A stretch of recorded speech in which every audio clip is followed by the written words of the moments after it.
Good morning and Jai Hind students. How are you all? Fine? Very good. Firstly, we will discuss that what we have revised in our last video. As you know, our revision work is going on, है ना?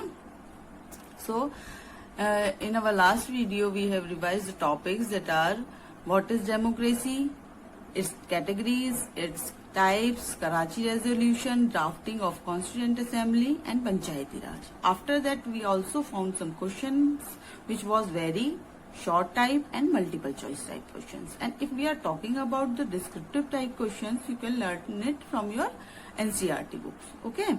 So now start the lecture.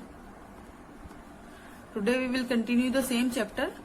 Chapter number 3, the story of Indian democracy, with the different topics. So today's topics are tribal political system, democratization and inequality, political parties and pressure group. So let's discuss the first topic, tribal political system.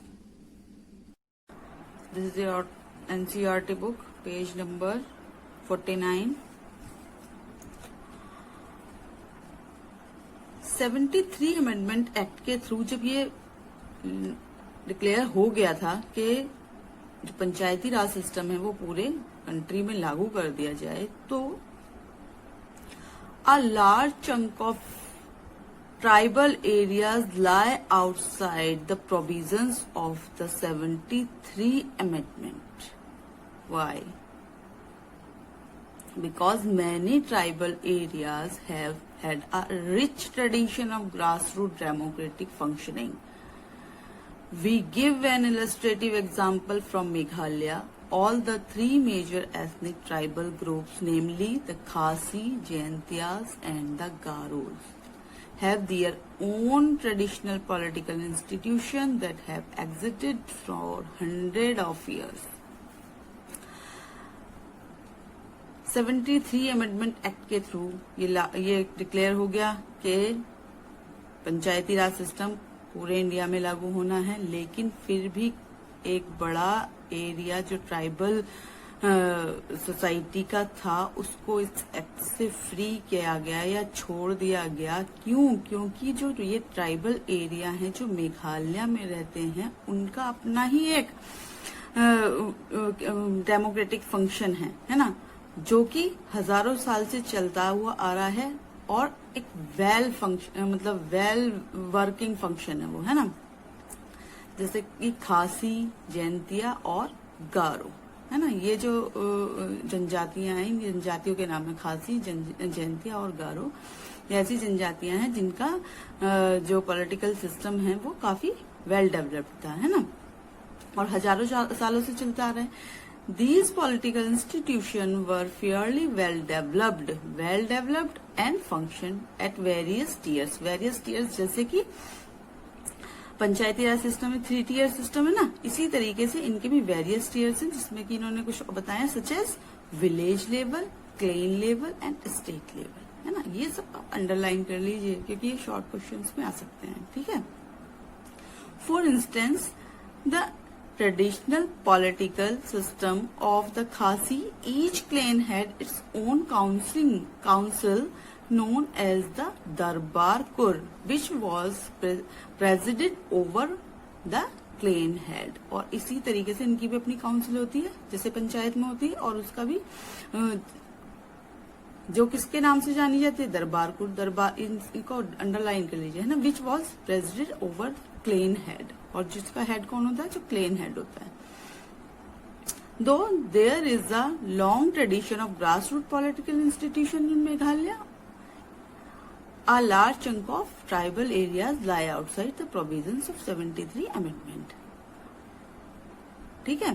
तो इसीलिए क्या हुआ कि जबकि इनका ये जो जनजातियां हैं इनका अपना ही जो पॉलिटिकल डेमोक्रेटिक फंक्शन है वो काफी वेल डेवलप्ड था, तो इस वजह से 73 अमेंडमेंट एक्ट के थ्रू ये जो एक बड़ा एरिया है जनजातियों को, इसको इससे बाहर रखा गया. Why? This is maybe because the concern policy makers did not wish to interfere with the traditional tribal institution. उनका इसके पीछे रीजन ये था कि वो इनका जो जो पॉलिसी मेकर्स थे वो इंटरफेयर नहीं करना चाहते थे। ये जो इनका ट्रेडिशनल ट्राइबल इंस्टीट्यूशन है उसमें ये लोग क्या नहीं करना चाहते थे, इंटरफेयर नहीं करना चाहते थे, क्योंकि वो वेल वर्किंग था, है ना। Along with it, you can read the Van Panchayat. It is on page number 48 and box number 3.9 in your NCERT book. क्योंकि मोस्टली क्वेश्चन पूछ लिया जाता है कि what is one panchayat and define one panchayat. क्या है इसमें कि उत्तराखंड में जो लोग होते हैं वो किस पे डिपेंडेंट रहते हैं ज्यादातर, फायरवुड पे कुकिंग के लिए, है ना। और वो कहाँ से मिलता है, फॉरेस्ट से मिलता है। और ज्यादातर वहाँ की वुमन को वर्क काफी करना पड़ता है, क्योंकि जो कि मैन होते हैं वो ज्यादातर डिफेंस सर्विसेज में होते हैं। और डिफॉरेस्टेशन वहाँ की एक बड़ी प्रॉब्लम है, इसलिए जो वहाँ की वुमेन है उन्होंने सेटअप किया है किसको, वन पंचायत को, है ना। और वन पंचायत के जो मेंबर्स हैं उनका वर्क क्या है, दे डेवलप नर्सरीज, है ना, प्लांट मोर ट्रीज, है ना, और they keep an eye of illegal felling of trees, है ना। तो ये वन पंचायत है। You can read it from your NCERT book. Our next topic is democratization and inequality. So firstly, what is democratization? Then democratization is the introduction of democratic society or democratic principles. And what is inequality? The inequality is difference between group in society. वो जो inequality है वो किसी भी चीज को लेकर सकती है, कास्ट, कम्युनिटी और जेंडर।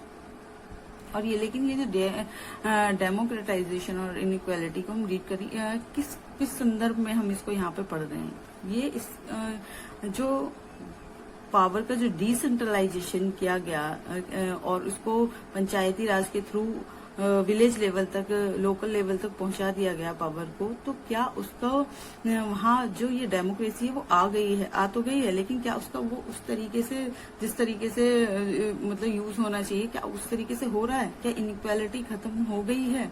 लेकिन हाँ, इसके संदर्भ में हम इसको यहाँ पे आज डिस्कस कर रहे हैं, है ना।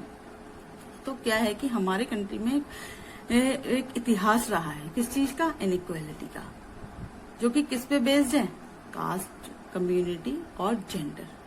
हमारे यहाँ पे जो अलग अलग कास्ट के लोग होते हैं, जैसे ब्राह्मण है, जाट है, दलित है, हमारे, और कास्ट वाइज स्ट्रेटिफिकेशन पाया जाता है, जैसे ऊंची जात है, नीची जात है। जैसे ब्राह्मण को ऊंची जाति के हैं और दलित जो है वो अनटचेबल हैं, है ना।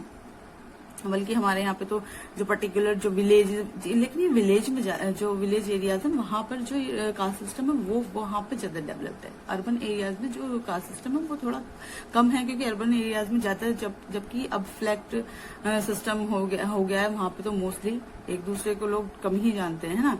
लेकिन जो गांव होते हैं वहां पर ये कास्ट सिस्टम काफी अभी भी काफी है ना। तो ये कुछ विलेज तो ऐसे होते हैं जो पर्टिकुलर कास्ट के से ही जाने जाते हैं कि ये पंडितों का गांव है, ये त्यागियों का गांव है, ये जाटों का गांव है ना। हमारे जो एरियाज के आसपास भी काफी जाटों के गांव है ना, आपको कुछ पता भी होगा इसके बारे में, है ना। तो ये जो सिस्टम है, ऐसी सोसाइटी में जो डेमोक्रेसी है वो लागू तो हो गई है, रूल्स तो बन गए हैं, लेकिन क्या वो वास्तव में रियलिटी में उसी तरीके से वर्क कर रहे हैं? इनइक्वालिटी की वजह से ठीक से वर्क कर पा रहे हैं? और यही वजह थी जो डॉक्टर BR अम्बेडकर, जब हमारा कॉन्स्टिट्यूशन बन रहा था तो उस टाइम पे पंचायती राज सिस्टम का जो वो उठा था, लेकिन BR अम्बेडकर इसके अगेंस्ट थे। उनको लगता था कि ये जब वो मतलब ये होगा तो विलेज लेवल पे या पे लोगों के साथ भेदभाव होगा, है ना। क्योंकि जब हमारे यहाँ पे डोमिनेंट कास्ट है, अब भी आप देखते होंगे जो विलेज लेवल के जो इलेक्शंस होते हैं उसमें डोमिनेंट कास्ट जो होती है उसी का ज्यादा प्रभाव होता है ना। और ये इनइक्वालिटी कास्ट बेस्ड तो है ही, जेंडर बेस्ड भी है, क्योंकि 1/3 सीट्स वुमेन के लिए रिजर्व है पंचायत में। तो उसमें क्या होता है, फेस केवल वुमेन का होता है, जो उसके पीछे वर्क करते हैं वो उनके हस्बैंड होते हैं, है ना। In many cases, certain members belonging to a particular group, communities, caste of the village are not included informed about meetings and activities of the village. और क्या होता है कि कुछ जो डोमिनेंट कास्ट के लोग होते हैं उनका ही ज्यादा प्रभुत्व होता है वहाँ पे, जो पंचायती राज जो कि प्रधान या विलेज के अंदर होता है ना, वो ज्यादातर जो डोमिनेंट कास्ट होते हैं वही लोग होते हैं। और वो कुछ पर्टिकुलर जो कम्युनिटीज होती हैं उनको जो विलेज में जो विकास कार्य होते हैं या फिर एक्टिविटीज की जाती है, कोई मीटिंग होती है, वो उन लोगों को बुलाते ही नहीं है। कुछ पर्टिकुलर कम्युनिटीज या फिर कास्ट के लोगों को बुलाते ही नहीं है। तो ये डेमोक्रेसी आ गई है, लेकिन इनइक्वालिटी भी हमारे यहाँ कम हुई है, लेकिन बरकरार है, हम ये कह सकते हैं, है ना। The next topic is political parties. So what do you mean by political parties? I don't want a perfect definition.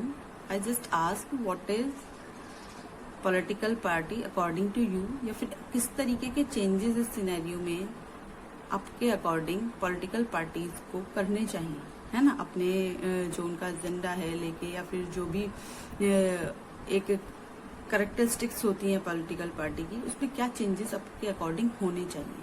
क्योंकि ऐसा तो नहीं है कि it is a new word for you political party, क्योंकि हम रोज न्यूज़पेपर में भी पढ़ते हैं पॉलिटिकल पार्टीज। और ये जो सब्जेक्ट है जो हम पढ़ रहे हैं सोशियोलॉजी, इसका सबसे बड़ा बेनिफिट ही यही है कि दूसरे साइंसेस की तरह हमें इसके लिए कोई केमिकल्स नहीं लेने पड़ते, या फिर हमें कहीं बाहर नहीं जाना पड़ता, या फिर हमें कोई इक्विपमेंट नहीं इकट्ठे करने पड़ते इसके लिए। ये इससे जुड़ा जितना भी मैटर है वो हमें अपनी सोसाइटी में, अपने आसपास के माहौल में ही हमें अवेलेबल हो जाता है। क्योंकि जो सोशियोलॉजी है किसकी स्टडी कर रहा है, सोसाइटी की स्टडी कर रहा है। और जो पॉलिटिकल पार्टी सोसाइटी में तो होती हैं।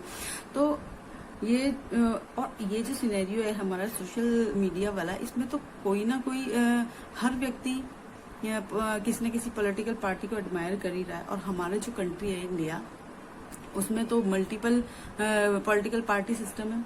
तो ये it is not a new concept for you political party. तो सोचिए आपके अकॉर्डिंग कि व्हाट इज पॉलिटिकल पार्टी, है ना। And I will ask this question in the zoom classes. You know your schedule of Zoom classes? It will be on every Monday, and we also discuss the PT2 syllabus in Zoom classes. Okay? So think about the political party कि आप इसको सुन के आपके क्या framework बनता है mind में. Okay? So come to the point. Political parties and organization with certain aims, ideologies and manifestos aim of achieving power. Political party क्या है? ऑर्गेनाइजेशन है जिसके कुछ अपने सर्टेन एम्स होते हैं। आइडियोलॉजी एक विचारधारा होती है, बीजेपी की अपनी विचारधारा है, कांग्रेस की अपनी विचारधारा, और एक मैनिफेस्टो होता है इनका। मैनिफेस्टो यानी कि जैसे इलेक्शन होते हैं एक मैनिफेस्टो निकालते हैं कि हम ये वर्क करेंगे, है ना, या हमारी पार्टी का ये एजेंडा है, ठीक है। और लास्ट या अल्टीमेट एम इनका क्या होता है? Achieving power, government power achieve करना इनका अल्टीमेट एम होता है। A political party we have seen is a multi-interest group, okay, that represent diverse interest of the society, and the important function of the party is to ensure a two-way communication process between government and the people. And the political party play a significant role in political socialization in the country, and every political party has a particular symbol. Like BJP का कमल का फूल है ना, और जो BSP party है उसका हाथी है, चिन्ह, एक चिन्ह होता है, एक पर्टिकुलर सिंबल होता है। Every party has a particular symbol, है ना। पॉलिटिकल पार्टी से रिलेटेड क्वेश्चंस मोस्टली आते हैं। क्वेश्चन इस तरीके से आते हैं कि what do you mean by political party, what do you understand by political party, define political party. Mostly short questions आते हैं, okay. The next topic is pressure groups. The term pressure group means the group which attempts to bring a change in the public policy bye exerting pressure on the government. Commonly, pressure group is a group of people who actively organize for promoting or defending their common interest. The pressure groups are also called interest groups or vested groups. They are different from political parties as they neither contest elections nor they capture political party or political power. They are concerned with specific programs and issues, and their activities are confined to the protection and promotion of the interests of their members by influencing the government. The pressure groups influencing the policy making and policy implementation in the government through legal and legitimate method like lobbying, publicity, debating. लेकिन क्या अब ऐसा हो रहा है? अब तो क्या करते हैं, चक्का जाम कर दिया या फिर ट्रेन रोक दी, है ना, इस तरीके का होता है ये, है ना। या फिर जैसे शाहीन बाग में वो धरना दिया हुआ था पिछले दिनों, तो अब तो इस तरीके से होता है। प्रेशर ग्रुप्स इस तरीके से अपनी मनमानी चलाते हैं और इन पर भी हम इनके ऊपर कोई कार्रवाई भी नहीं की जा सकती। क्यों नहीं की जा सकती? क्योंकि जो हमारा कॉन्स्टिट्यूशन है उसमें आर्टिकल 19 में लोगों को एसोसिएशन बनाने और ग्रुप बनाने या फिर यूनियन बनाने की आजादी मिली हुई है, फ्रीडम मिली हुई है। लेकिन हमें इस प्रेशर ग्रुप्स की जरूरत क्यों पड़ी, क्यों नीड हुई इन प्रेशर ग्रुप्स की? क्योंकि क्या लगता है आपको कि कोई भी इलिटरेट पीजेंट है या फिर इलिटरेट फैक्ट्री वर्कर है, क्या वो इंडिविजुअली जाके अपनी कोई प्रॉब्लम जो कि उसे फैक्ट्री से रिलेटेड है, वेजेस से रिलेटेड है अपने, या फिर जो वर्किंग आवर्स हैं उनको लेकर कोई प्रॉब्लम है, तो क्या वो इंडिविजुअली अपनी प्रॉब्लम को लेकर गवर्नमेंट के सामने रख सकता है कि इसके लिए कोई लॉ बनाया जाए? नहीं रख सकता। या फिर कोई बिजनेसमैन है, वो उसके साथ भी कोई प्रॉब्लम है तो वो इंडिविजुअली जाके क्या अपनी प्रॉब्लम को रख सकता है? नहीं रख सकता। तो इसके लिए क्या हुआ है, for industrialist form association such as federation of Indian chambers and commerce, जिसे फिकी बोलते हैं, and association of chambers of commerce, ये बनाए हुए हैं। और वर्कर्स के लिए from trade union such as the Indian trade union congress और the centre for Indian trade union के लिए ऑल इंडिया किसान सभा। इसी तरीके से और भी जितने लेबर्स हैं, एग्रीकल्चर लेबर्स हैं, सबके लिए यूनियंस बनी हुई हैं, जो कि ये जो लोग हैं इनसे जुड़े हुए जो इनके प्रॉब्लम्स है या इनके इंटरेस्ट है, इनको लेकर सरकार की जो पॉलिसी जो इन चीजों को लेकर बनाई गई है उनको क्या करते हैं, या चेंज करने की कोशिश करते हैं, इन पर सरकार पर प्रेशर बनाते हैं। और जो सरकार अपने इलेक्शन के टाइम पे जो एजेंडा निकालती है, जो मैनिफेस्टो निकालती है, उसको पूरा करने के लिए या उसकी ट्रांसपेरेंसी बनाए रखने के लिए भी सरकार पे ये प्रेशर ग्रुप्स जो हैं क्या बनाते हैं, प्रेशर बनाते हैं। ठीक है, कुछ प्रेशर ग्रुप्स कौन कौन से हैं इंडिया में? ऑल इंडिया किसान सभा, नर्मदा बचाओ आंदोलन और ये RSS राष्ट्रीय स्वयं सेवक संघ, ये जो प्रेशर ग्रुप्स है एक्टिवली वर्क कर रहे हैं इंडिया में। The next topic is न्याय पंचायत. A न्याय panchayat is a system of dispute resolution at village level in India. न्याय panchayat are the judicial components of panchayat system. They are created for administration of justice at local or rural level. न्याय panchayat constitutes a sarpanch as its head and few other members. Generally it varies between 10 to 30. न्याय पंचायत जैसे कि इसके नाम से ही पता चल रहा है कि न्याय पंचायत जो है दंडात्मक दृष्टिकोण से फैसला करने की बजाय पक्षकारों के मध्य सुलह और समझौते पर ज्यादा ध्यान देती है। जैसे कुछ छोटे मोटे झगड़े गांव के स्तर पर, विलेज के स्तर पर हो जाते हैं तो उनको वहीं सॉल्व कर लिया जाए, है ना। उसके लिए लोगों को बाहर न जाना पड़े, वहीं पे वो सॉल्व हो जाए उनके जो छोटे मोटे झगड़े हैं। इसलिए इसकी व्यवस्था सरकार द्वारा ग्रामीण इलाकों में की गई है। इसका जो हेड होता है वो सरपंच होता है और 10 to 30 अदर मेंबर्स होते हैं। ठीक है, एंड और रीजंस क्या हैं इसके पीछे? Reasons for setting up the Nyaya panchayat, first is democratic decentralisation. एक तो पावर का डिसेंट्रलाइजेशन है ना, कि जो डेमोक्रेसी है वो जो ग्रामीण स्तर तक है वहां तक भी पहुंच जाए। इजी एक्सेस टू जस्टिस, न्याय पाने का एक आसान तरीका है कि वहीं की आपके स्तर पे ही, आपके ग्रामीण स्तर पे ही आपको न्याय मिल गया, वरना तो एक मामला न्याय प्रणाली में काफी दिन तक चलता रहता है। Third is speedy disposal of cases, यानी कि जो मामले हैं वो उनको जल्दी ही सुलझा लिया जाता है, लोगों को काफी दिन तक वेट नहीं करना पड़ता और जो क्षति होती है उसकी पूर्ति तुरंत हो जाती है। So students, today we have revised the topics: tribal political system, democratization and inequality, political parties, pressure groups, and Nyaya Panchayats. After that, I find out some questions for you.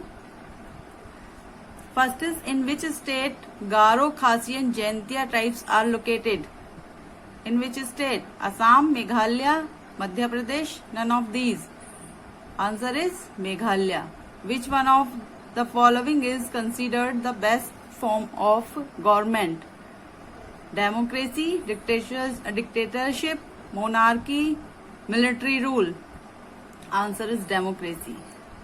Question number 3. Name the oldest political party of India. Bahujan Samaj party, Indian national Congress, the communist party और Bharatiya Janata party. Answer is Indian national Congress. Question number 4 is, which of the followings are known as pressure groups? A. Trade unions. B. Caste groups. C. Tribal organizations. D. All of the above. So, what is the answer? Answer is all of the above. क्यों? क्योंकि trade union, caste groups, tribal organization ये सभी pressure groups की ही भूमिका निभाते हैं. Okay. Question number 5. Which one of the following is not feature of pressure group? It tries to influence from outside. Its membership is large. It actively joins political parties. Its members can join any number of groups. So answer is C. It actively joins political party is not the characteristic. It's not the feature of pressure group. क्योंकि actively pressure group जो होते हैं वो actively किससे संबंधित नहीं होते हैं? पॉलिटिकल पार्टी से रिलेटेड नहीं होते हैं. ठीक है.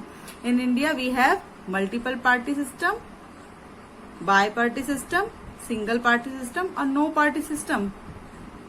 Answer is a multiple party system पाया जाता है हमारे इंडिया में. ठीक है. Question number 7. Name 2 industrial association. Question number 8. What are pressure groups? Question number 9. What are Nyaya panchayats? Question number 10. What are one panchayats? Question number 11. Name 2 pressure groups. So students, it is your homework. Complete it and send it to tomorrow positively. Okay? So students, today's lecture is over now. So stay safe, stay home. Jai Hind. Bye bye.